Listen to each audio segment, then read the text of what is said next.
if our metabolism is slow, if our inflammation is high, you can eat as little as you want and you will never lose weight because your body is being told we have enough, let's store. That fat burning pathway is blocked despite the fact that you are eating little, despite the fact that you are exercising and doing all the right things and eating clean. When hormones are imbalanced, this can result in symptoms that disrupt your everyday functioning, right? The fatigue that you're experiencing, the brain fog, but it also affects all other systems in our body, particularly estrogen. Estrogen affects every single system in our body. Hello, everyone, and welcome to the latest episode of the Metabolism and Menopause podcast. My name is Stephanie, and I am your host and CEO of Vitality OET. We are a women's nutrition, health, and fitness coaching company that focuses predominantly on women's hormones, particularly as they start going through perimenopause and onwards. We know that you start experiencing so many changes in this time of your life, whether it be the hot flashes, the night sweats, irritability, brain fog, or that weight gain around the middle that seems to come out of absolutely nowhere despite you not changing anything. So you go back to those tried and true methods of cutting calories, cutting carbs, doing a bunch of cardio, yet it feels like nothing is working. You are putting in all this effort and you are just moving backwards. But we know now that your body is inherently different now that you've gone through these hormonal changes. So our mission here at Vitality is to really help you understand how your body changes in this time of your life, so you can reach those health and fitness goals, feel in control and at home in your body again, live a life full of vitality, and really understand how to take care of this new body of yours. So today, I want to talk about the 5 internal health factors that we assess with clients to really help you determine what is preventing you from being able to lose weight, what is causing you to gain weight.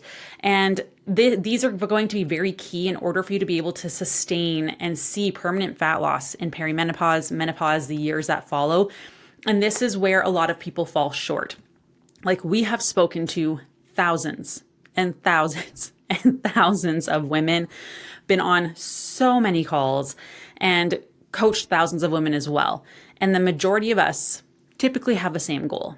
It's we want to lose weight, we want to get stronger, and most importantly, make it last. We want to feel good, look good, and keep that. That is the goal. We're not trying to lose weight and gain it back. We're not trying to feel better and then feel worse, right? We want that permanence. And so while that goal can sometimes feel like a little bit easy, but then also not so much at the same time, we have to make sure that we are assessing all the key areas in your body for your health in order to be successful. Because if you don't understand the different systems that are contributing to your ability to lose weight, gain weight, feel good, sleep well, have energy, all of those things, then we don't have a good chance of actually maintaining our results because we're not maintaining and addressing the root cause as to why this is happening in the first place.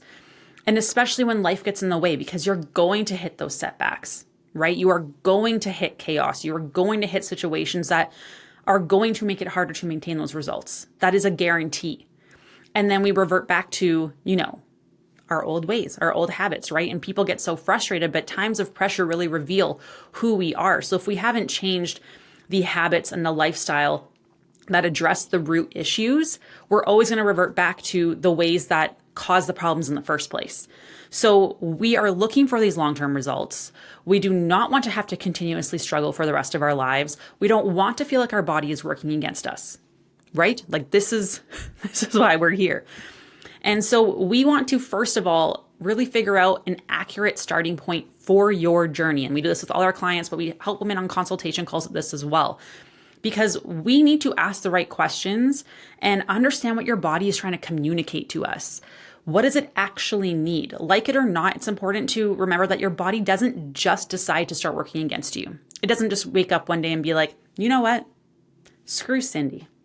We're gonna make life real hard for you today and every day for the rest of your life. That's not what happens. Your body doesn't want that. What it's doing is it's trying to tell you that it doesn't feel safe, that something is off, something isn't working properly. And then we get upset and push when we should be opening the door instead of pushing against the door. So we're going in the wrong direction. So what we see when this happens is we start struggling with the hormonal issues. We start struggling with the energy. We start having the crashes in the afternoon and the poor sleep. We start having blood sugar control issues. We start having bloating that gets worse throughout the day, weight gain. We can't lose the weight, right? We're just frustrated. We're done. We're just done. And we feel like we have done nothing to deserve this. I have changed nothing.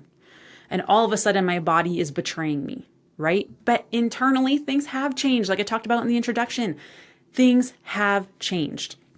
So it is our job to not only translate what our body is trying to tell us by addressing these things and these changes in life, but then we need to take action with things that we can actually control to create better safety and predictability for it moving forward in the future so that you can, again, achieve this permanent weight loss.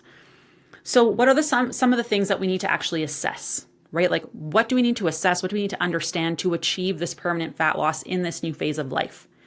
So we're going to talk about 5 systems that we look at. There are more systems that we look at, but these are kind of 5 really big ones. And then we do additional assessments, like nutrient deficiency assessments and things like that. But we really have 5 big core areas that are really going to help us determine, is something not working in terms of fat storing? Is like overstimulated? Is our fat burning pathway blocked?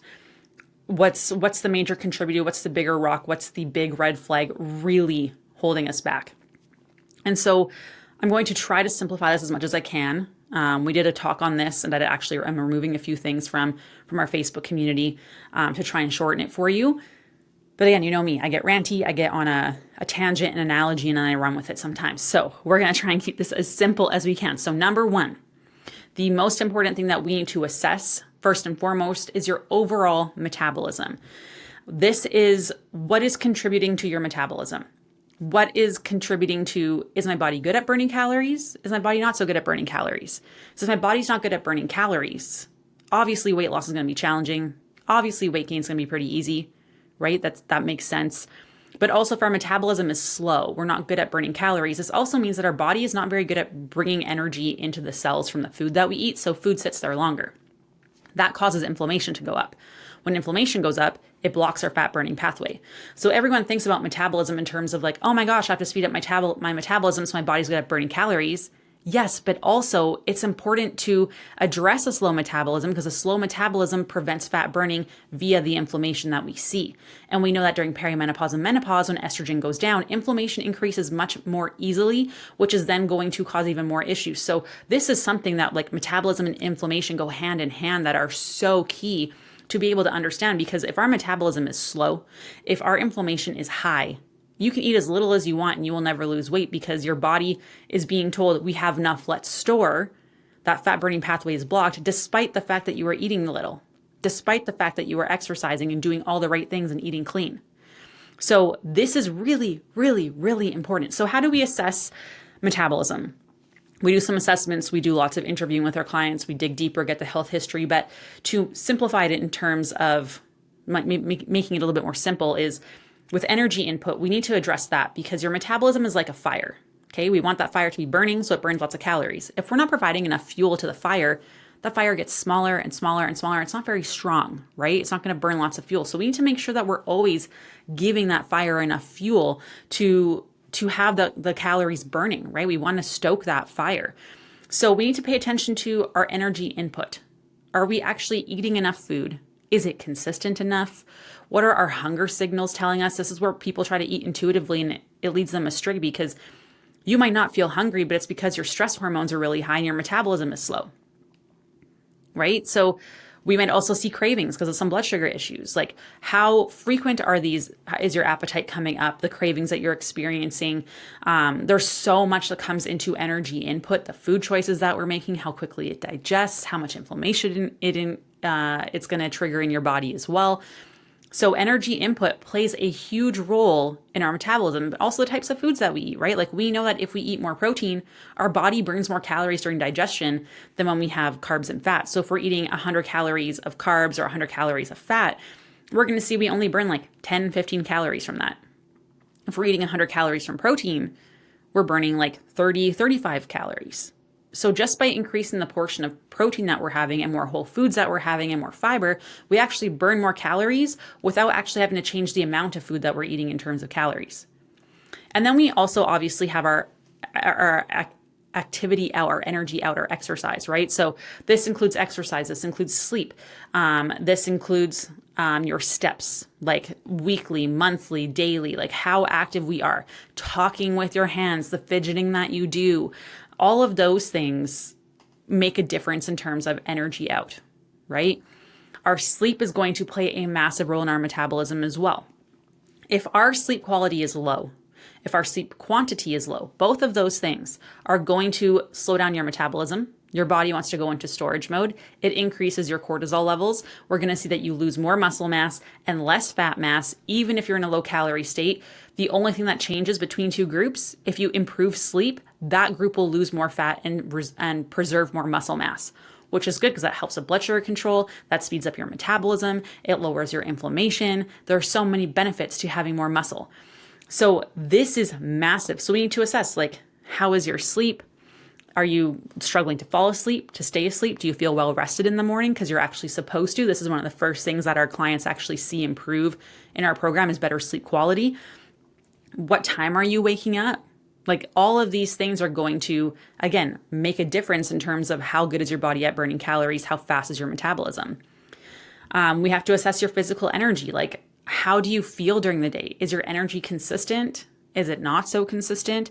Because when energy fluctuates a lot, we know that we've got some mitochondrial health stuff going on there, some inflammation stuff, maybe some blood sugar stuff. We know our metabolism's likely a little bit slower. And all those things are going to really influence your fat burning pathways, your fat storage pathways. So we need to really assess those things. And then, of course, we also have things like medications and supplements that can influence your metabolism, your dieting history. If you've been eating low calorie for a very long time, your maintenance goes down. So like if you used to eat 2,000 calories, that's your maintenance. And now you're at 1,400 calories because that's where you dieted down. But then you want to go back to eating normal. Well, your metabolism has stayed at 1,400 calories because you've done so. Every time you diet, every time you go low calorie, you ding the system, metabolism slows down. Even though you haven't changed anything, internally, things are happening that slow down metabolism, make your body worse at burning calories. And this looks like insulin resistance. This looks like lower thyroid function. This looks like lower hormone production, higher stress hormones. Like, these things all make a massive influence on your ability to burn calories, to burn fat, to open up those fat burning pathways, to turning off that storage pathway.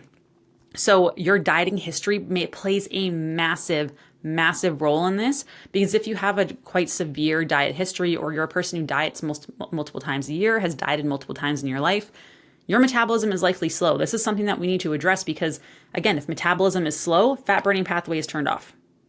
So you can cut calories all you want, it's not going to change. So we need to, again, really make sure this is the very first assessment that we do with everyone, because this tells us so much. We have like an interview with you. This is what we do on our consultation calls too. We do a more brief version, obviously, but it really helps us understand, where are you at? What has your body been through? What is your body telling us about your metabolism? We have a quiz that you can take that will rate your metabolism, red, yellow, green. It'll give you the different phases in terms of what that actually means for your metabolism. Is your body good at burning calories? Are you ready to drop calories? Would you see weight loss if you went into a fat loss phase? If you're in yellow and red, probably not, because that means our fat burning pathway has some blockages and we're trending towards that storage pathway, which tells us we have enough, let's store, despite you dropping your calories, despite you eating more. So if you want to take that quiz, it'll be in the show notes for you guys.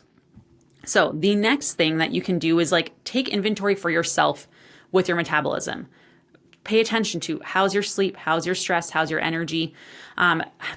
Track your food for a few days. Am I all over the place? Am I getting enough protein? Am I eating consistently? Am I snacking all day, or am I having big meals? Like, all of these things play a massive role in that metabolism. So the next thing that we assess after metabolism is we assess your stress response stage. And this is massive because there are actually 3 different stages of stress response. There is acute adrenal stress, which is known as our initial fight or flight. So this is where, you're in a car accident, you see a snake, a spider, whatever, heart rate goes up, you're hyper-focused, and then it's supposed to come down, right? That's like a short term. So then we have another stage, which is your HPA axis dysregulation, which is when chronic stress or being in high stress for long periods of time. That is where I tend to sit. That's where I sat for most of my life. And then there is also HPA axis dysfunction, which is where a lot of us actually are. That's that burnout stage. And I have teetered this line so much. And I feel like I'm teetering this line now. I just did a Dutch test, so we'll find out very, very soon as to where I'm at, which is funny considering what I teach on, right? But we don't realize a lot about where we are. And this dysfunction stage, this burnout stage, is very different than our other stages. So when we do our in-depth assessment with clients, we use our body's symptoms to really help us understand what type of response that you're in. And this is really crucial in creating the best plan for you, because every stage is going to require some different strategies. So for example, if you're in that HPA dysfunction, that middle stage where you've just been in high stress for a long time, but we're not in that burnout stage yet, we're going to require some different food choices, different meal timing, even different energy input and output as someone who is, just experiences short-term stress on a semi-regular basis, but not bad, right? Like you have that stress and then it comes down. It might require more slowing down, trying to do the deep breathing, trying to, do the feet up on the wall, like trying to actively slow down, pulling back from exercise a little bit. Where someone with HPA axis dysfunction might actually require like a short, intense burst of activity, or like a metabolic stress. So this could be like a sauna, for example, to help rebuild that stress threshold, but not pushing you so far that your body can't handle that and then it doesn't work. So this is going to look different for everyone, because then we also have to look at, okay, if you have an autoimmune condition, that makes things a little bit different as well. So everyone just thinks like stress is stress, but like depending on what level you're in, the symptoms that you're experiencing, and then other factors like the autoimmune conditions, the, hormonal imbalances, all these things are going to really dictate your nutritional timing, like the types of foods that we're eating, the strategies that we're using, because we have to get things working a little bit more. So you need to kind of do an assessment of yourself and where are you in fight or flight? And a lot of people are like, oh man, I'm good. I love my job. I have a great family. I I don't have to worry too much about XYZ. The health of my parents is great. But you don't realize that like stress is also when you're on, right? When you're quote unquote on. So think about it. If you are a teacher, if you are a nurse, if you are someone who takes care of everybody else, you may love that. I love that. That's why I do what I do. I love teaching. I love supporting people, hearing their stories, helping guide them. I love it. Love, love, love, love, love. But it takes a lot out of me. Despite the fact that I feel like it fills up my cup, there is a threshold as to what is too much for me. And it's something that I've really worked on and continue to work on. It's an everyday choice and challenge of like when to learn to say no, right? Especially when it comes to helping others. That is a really hard decision to make. Like when is, you want to be generous, you want to be helpful, you want to serve. But like when do you say no, right? And so even if you're like teaching, right? You're on. When I'm on a podcast, I'm on. I'm, providing lots of energy, right? But there becomes a difference where that energy and what we're supporting our body with, how much we're receiving and recovering, there's a mismatch. And this is where these things start to go south. So you need to pay attention to, okay, how much exercise am I actually doing? Because there is such thing as too much. Like how much cardio are you doing HIIT? Have you had a history of under eating and lots of diet? So that's also a stress on your body. What about your grief, your trauma? How much are you on at work? How much are you taking care of others? Is your sleep actually decent? All of these things. And like, do you feel overwhelmed? Do you feel more wired and tired? That's more of a phase 2 thing. Are you exhausted all the time? That's more of a phase 3 thing. So this is going to really help you understand, oh, wow, I do have a lot going on. And this is where we have to learn how to buffer stress, but sometimes you can't get rid of stress. So it's learning how to buffer stress through different modalities, whether it's relaxation type stuff, whether it's through nutrition, which is what we predominantly do with clients. This is going to make a big difference as well. Because again, if we are in this stressed state, we are going to find that our fat burning pathways are blocked. Because when stress is high, hormone function decreases, thyroid function decreases. We're going to see inflammation go up. We're going to see blood sugars increase, even if you're eating less, even if you're cutting carbs, even if you're fasting. If you are stressed, this happens.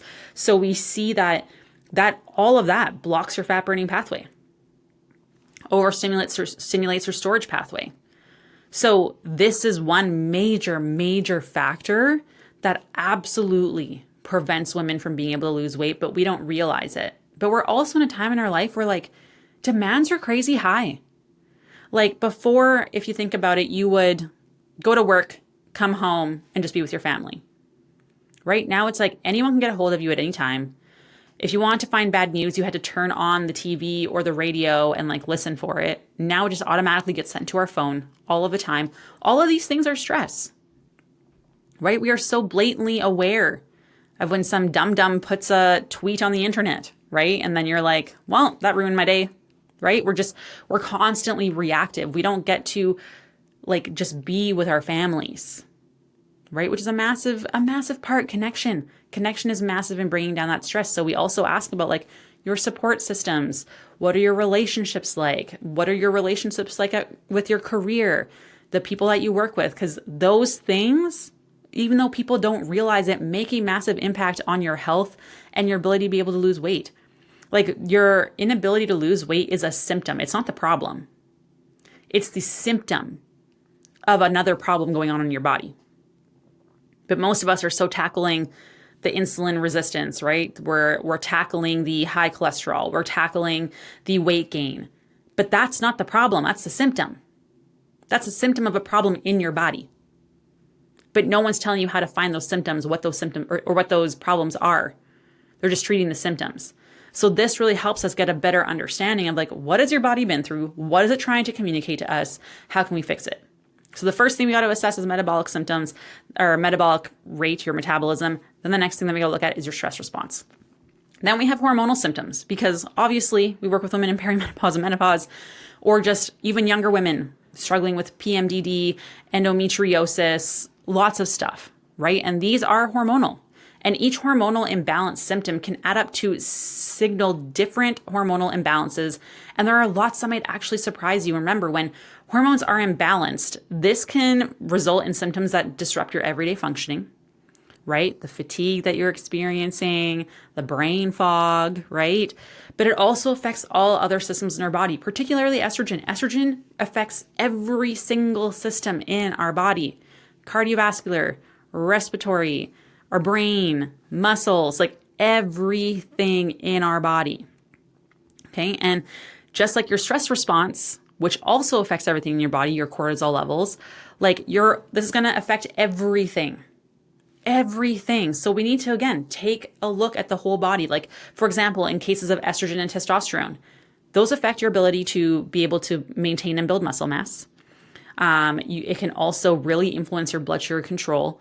And so we know that if we are starting to see muscle loss, despite you really working out, like testosterone and estrogen absolutely play a role in here.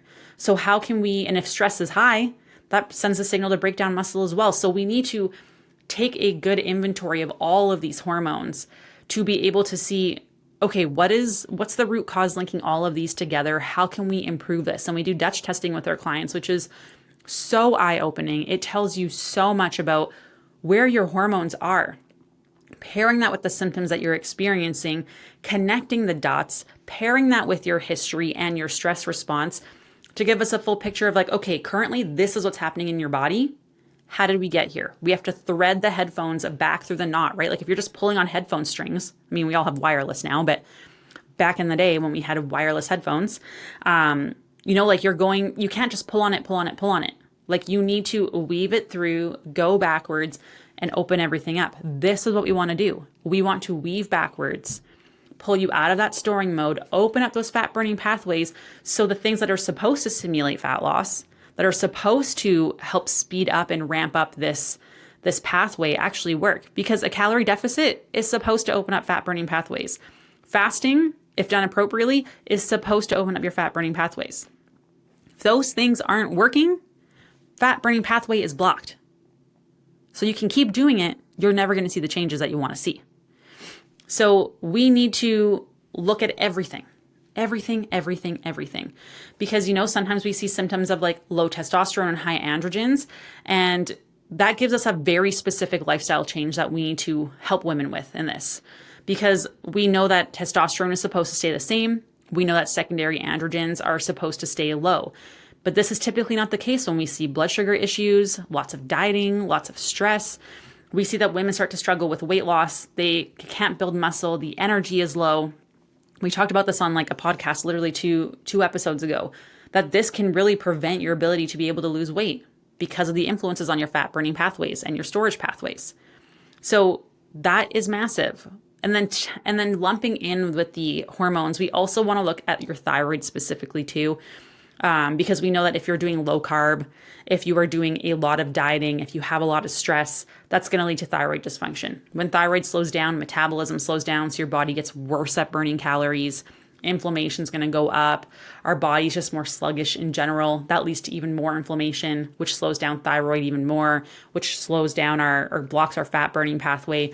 It's going to stimulate growth in the storage pathway, which is the opposite of what we want. But then we do more low carb, more low calorie, stress our body even more out with more exercise. We're never recovering, and we're just blocking, and then sending the signal to store, despite the fact that you are doing all these things to try and lose weight.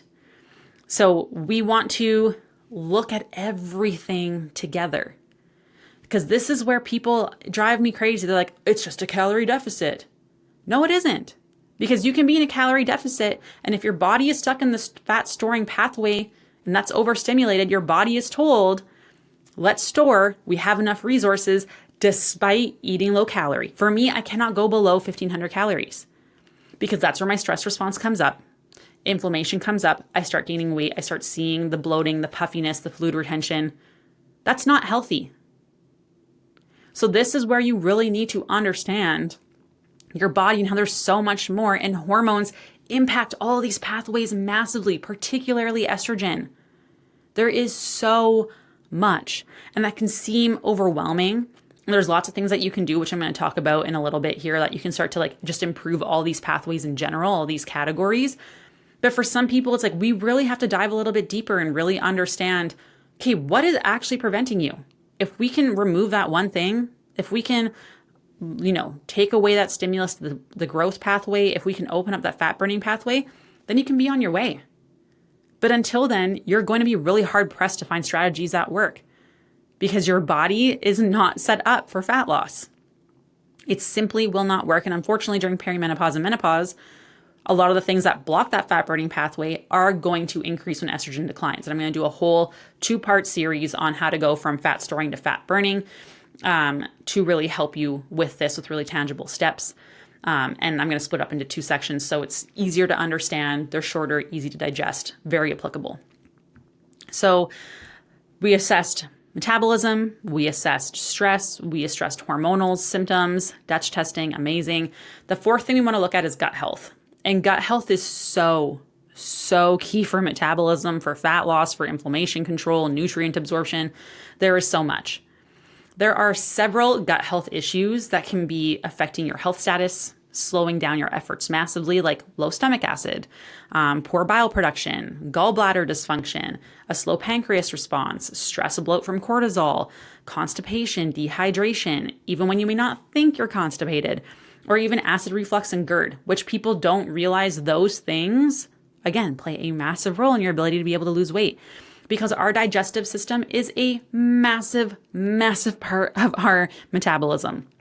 But the problem is identifying what is happening could be way more difficult than you think, right? Symptoms tend to overlap between like hormones and gut health and all the things, stress. So it can be tough to help really determine what is happening on your own, right? So one major digestive issue that we often see in women is the stress bloat, where you wake up and like, don't look too bad, right? And then by the end of the day, you're like, man, I look like I'm 6 months pregnant. What is happening? This can be solved partially with de-stressing. So actually slowing down, breathing deeply before meals, eating like not in a rush, which like nobody knows how to do nowadays. And putting your feet up like partway through the day to bring blood flow back to your gut to help you digest a little bit better. And this is where when you're in fight or flight, we're in the stress response all the time. Blood goes away from our body, so our gut, and it goes to our arms and legs to fight the bear, run away from the bear. Despite the fact that you're not doing physical activity, you're just sitting at your desk, you're upset with, emotional stuff, grief, anxiety, trauma, all the things, right? Boss who's not so great, looming deadlines, you're exhausted, all those things. And so even though you don't need that, it's going to those areas. So then there's less blood flow in your gut to help you digest, to help move things along. So then you become constipated, you become inflamed, bloating, digestion really slows down, and that's going to cause more inflammation, which again is going to block your fat burning pathway. It's also going to cause things like leaky gut, food sensitivities. It's going to put more emphasis and work on our liver and detox pathways, which most likely are not in a good position either. Those toxins are then going to get stored in fat mass, making those fat cells even harder to break down because the structure changes. Then if you see, this is why a lot of people who lose weight very quickly, if they're trying like some of the weight loss drugs, for example, some people feel really sick when they go on them. And this is because they're already having slow digestion, so it's making it worse. But then also we're seeing that if they're losing weight rapidly, we are going to see those toxins get like broken up and released in our bloodstream, right? But if our body isn't good at detoxing, we get all this toxin accumulation just floating around in our body and we get really sick. And this is where we see a lot of people we haven't set up your systems internally to really help you, to help optimize the fat burning pathway, to really open that up, take away the storage pathway a little bit, but making sure your body can actually flush stuff out, because a lot of people are not. And this is where they start feeling really sick. So then we have the fact that a lot of our hormones are actually synthesized in and around our gut. So if we're having a lot of inflammation, then our hormone symptoms get worse. Our digestive system doesn't work as well, right? And then you can eat all the healthy food in the world, like all the clean foods, high in nutrient density. But if we're struggling with this inflammation, then our body isn't going to be digesting and absorbing those nutrients as well. And so then our body stays stressed because we can't even use the food that we're consuming. So this is why it's really important to make sure we're having bowel movements 1 to 3 times a day, that you're drinking enough water to flush things out, that we are supporting our gut in the right way, paying attention to some artificial sweeteners. Like if you're someone who really struggles with gut health, artificial sweeteners can sometimes make that worse for a lot of people. The fake fibers that you see in the low carb breads, the keto wraps, those can really trigger a lot of gut health issues in people as well. So gut health plays a huge, huge role. And the last thing we always want to assess, of course, is going to be insulin resistance and blood sugar. Blood sugar makes a huge part of our stress hormones, even with, responsive and our inflammatory responses throughout the day as well. We know that when estrogen declines, we have a much harder time building muscle. And when we have less muscle, we become more insulin resistant already. When estrogen goes down, we have a hard time regulating blood sugar because of the role that it helps with bringing energy into the cells. So now we become more insulin resistant just from that happening as well.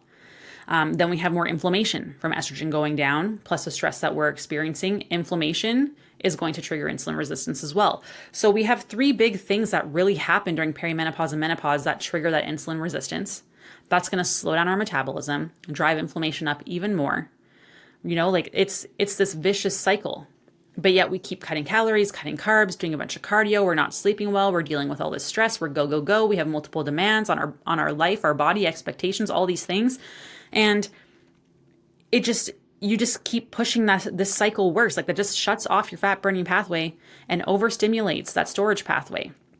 So we have this vicious cycle that you have this high stress response. We see cortisol go up. It's going to cause your blood sugars to spike despite not eating anything. If you're fasting, if you're eating low carb, you're still going to see a spike in your blood sugars.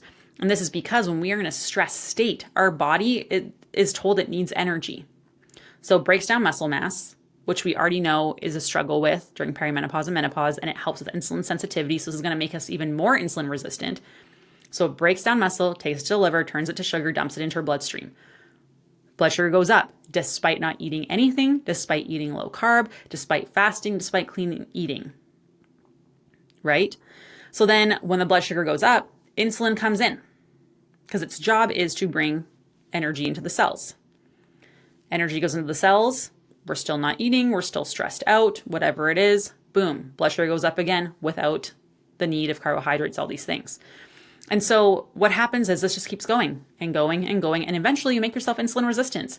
We have helped so many women who were keto, who were fasting, who were high stress, who gave themselves insulin resistance from this because now their body has no idea how to handle carbs. And we had to slowly increase their carbs over the course of their time with us. And now they can eat carbs without having any struggles with blood sugar. They are losing weight. They have better energy. Their hormones are better. Their cortisol levels are down. They're able to put muscle mass on again. They look fit. They look toned. They feel amazing. But we don't realize how we get so married to one fat loss thing that worked originally. And then we're in there too long. And then we can't access that fat burning pathway anymore because that metabolism has slowed down. It's affected our hormones in a negative way. It's affected our gut health in a negative way. It's affected our blood sugars in a negative way. It's affected our stress in a negative way. And so now, the very thing that you were doing that was working, you've done too much of, you've abused that now, and now our fat burning pathway is blocked because of all of these factors, plus a few others, but I don't want to dive too deep into all those. So we need to understand how all of these factors are going to affect what we typically give people for food timing, how much to eat of each foods, the types of foods. Because for some people with really poor gut health, we need to bring their fiber down quite a bit and then slowly reintroduce it because their gut literally just needs time to heal, right? But then we have to be careful because if we're taking away too much fiber, then we could potentially have some issues with detoxification and things like that. So we really need to understand out of all of these things, what are the major rocks that are preventing your ability to open up that fat burning pathway? What's sending you down the storage pathway? And a lot of these things change during perimenopause and menopause. The hormone piece alone is going to influence all those different areas. So we need to learn how to counteract that negative decline because like some people don't take HRT, right? So, and you can take HRT, but it's not going to affect the metabolism piece. Like that piece, we cannot cheat out of any medications or things like that. So that's something we need to address. And the only way to address that is through lifestyle, nutrition, body composition changes that are required in a very specific way. But it's hard to do that if we have all these other things happening. So we need to pay attention to which factor is the biggest issue. What did you have the biggest flags in? Let's address that first because typically we know, the whole body's connected. We talked about it, like this leads to that and this leads to that. So if we can address the root cause, the big thing, then we know, hey, this is amazing. We know this is going to probably improve all the other symptoms that you're experiencing. So figuring out which thing we need to target will help accelerate that process. It doesn't mean that whole process is going to be fast, but it'll be faster than if you're trying to figure it out on your own, just hoping that somehow eating low carb is magically going to fix all these things because it's not at all. It'll probably make things worse. So we need to figure out your specific root cause for this imbalance in the pathways that we're trying to access. And this is why we have designed all of our in-house assessments. We utilize a Dutch test to assess all of these systems to really create a plan that works specifically for your individual needs and what initial steps that we need to take first, because you can do the right things because technically being in a calorie deficit is supposed to open that fat burning pathway. But using that at the wrong time can cause worse hormonal imbalances, low thyroid function, worse gut health, more stress, worse metabolic rate, more symptoms of all these things, right? More inflammation, which is going to shut off that fat burning pathway when what you're trying to do is open it up. So doing the right techniques at the wrong time is still the wrong thing. You're not going to get the result that you want.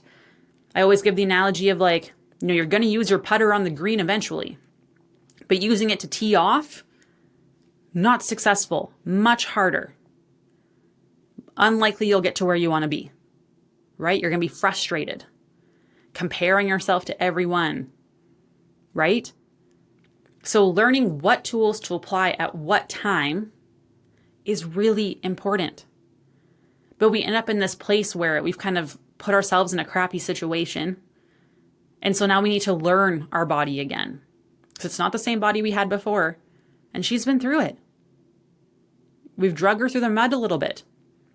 And that's not to make you feel bad because you did the best that you could. You made the best decisions that you could at the time with the information you had. Now we know better. Now you have choices to make now to be this next person. And so that you can actually change your internal physiology, change who you are, your understanding of how this all works. But you have to actually do the things. You can read about golf all you want. You know, I'm surrounded by lots of golfers in the space that I work with. All like my mentors and stuff, they all love golfing. I know lots about it. I still can't golf. I'm brutal. I don't know what thing to apply at what time, which club to use.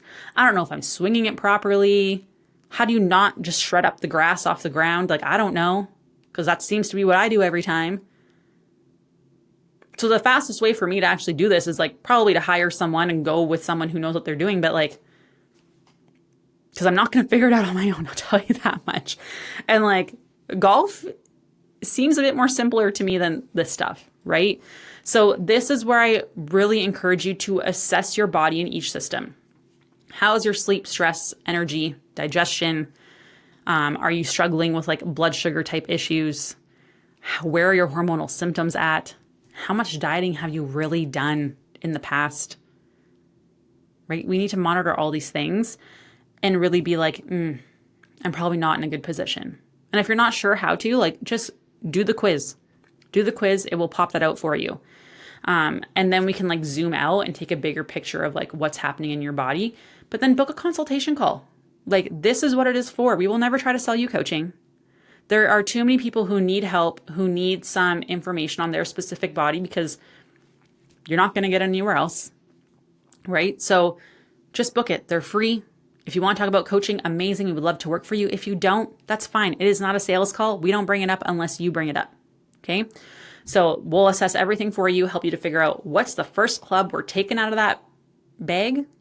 Yeah, out of the golf bag. And let's teach you how to swing that first one to get some momentum going, to get you moving in the right direction instead of you trying to figure it out and I don't know, you're trying to swing with a putter off the first tee, right?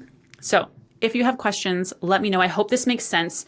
We're going to go again, like I said, we have a 2-part series coming up. So make sure that you subscribe so you do not miss that on the actual steps of fat storing to fat burning. It'll be a 2-part series to give you more applicable things, but this is a really important episode to help you really understand the basis so that one makes sense afterwards. I love you so much. Make sure to subscribe and I'll talk to you soon. Bye.